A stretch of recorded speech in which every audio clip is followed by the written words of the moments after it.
is also an root finding algorithm, and this uses discriminant.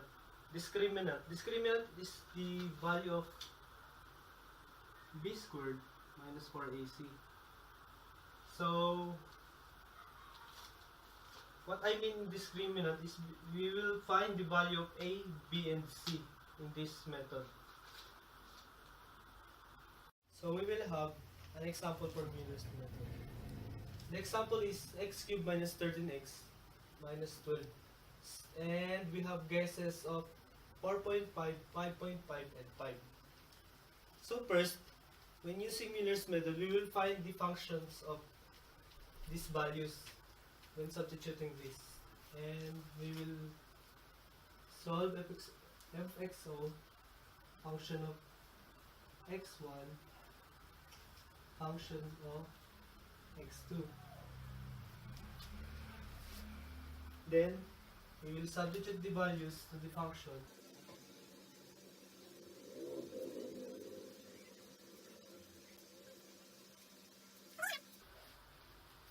The values of 20.625, 82.875, and 48. And the next step is we will find the value of HO with H1.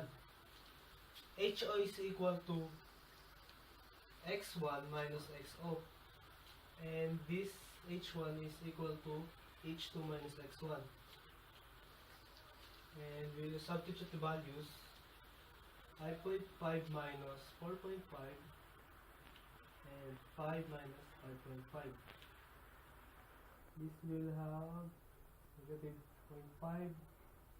This will have 1.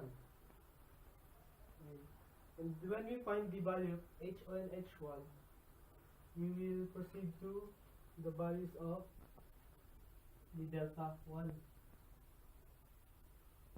and the delta 2.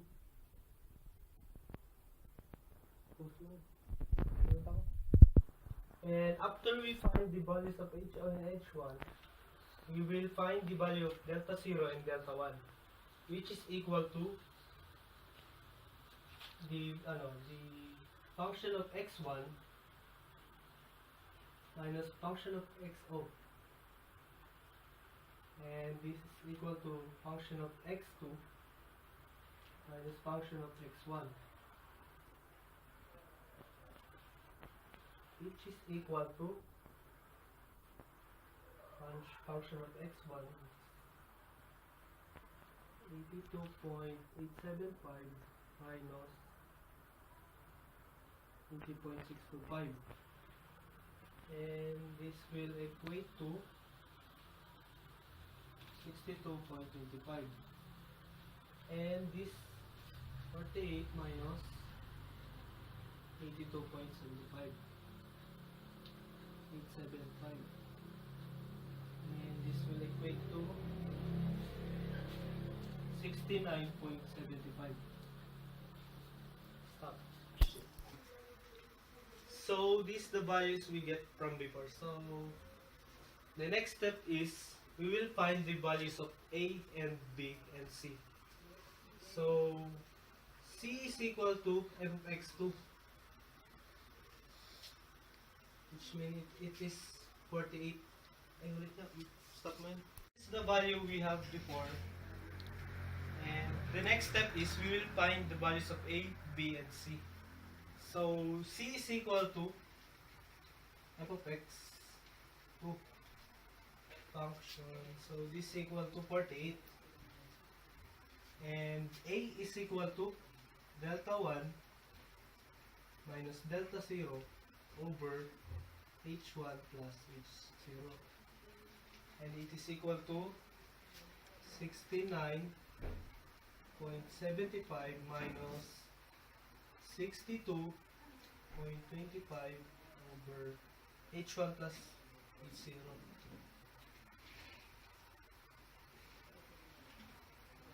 There. And it is equate to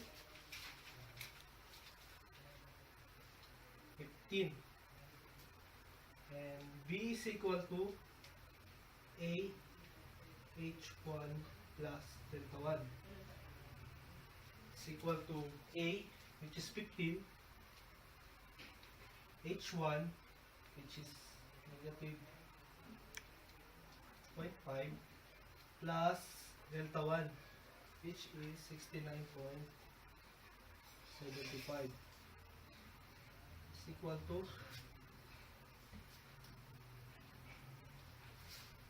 62.25. There. Then after we find A, B, and C, we will find the discriminant. So the discriminant is equal to B squared minus 4AC. And is equal to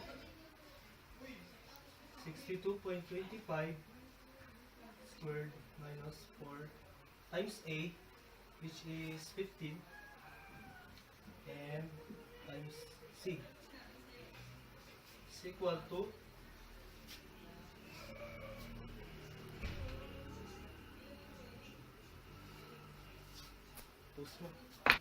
and the answer is, we will square root the answer, and the answer is 31.5446. There. So the next step is the formula x3. We will find the x3, x2 plus minus 2c over b plus or minus the discriminant. So as you can see, the operation is plus or minus. We will know if it is positive or minus if the values were greater. So from this, so we will know if we will use plus or minus in this equation, this formula. So the answer is plus because 31.5446 plus B, which is 62.25, is greater than the B minus the discriminant. So we will use plus. There we will substitute the values. X2, which is 5, plus negative 2c, 48, over B plus B is equal to 62.25 plus the discriminant, which is 31.5446, and x3 is equal to 3.9765. And there you go. This is the new value of x, and we will use it to the another iteration.